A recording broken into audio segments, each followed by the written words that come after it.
This is a 2005 Silverado 1500. Has a V6 engine. Not sure of the size. It's got the long bed. And I'll show some of the issues. There's some rust up there.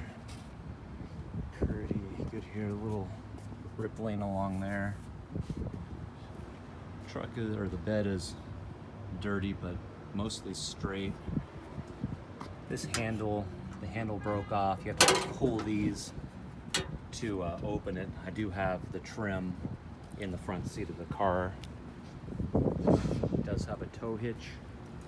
More rippling along here, probably from a strap hitting the side, scratch.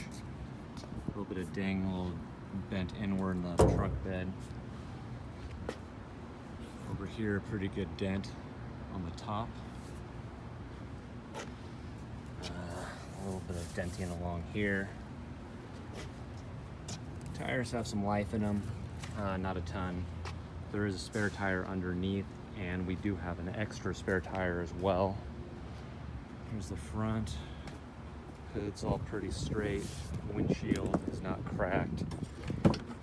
Inside, the seat has been taped up.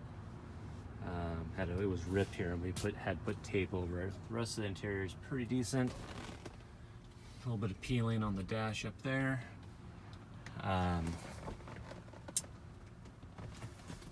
The headliner does have a rip and some other damage, and then I will do a video of the engine starting it up.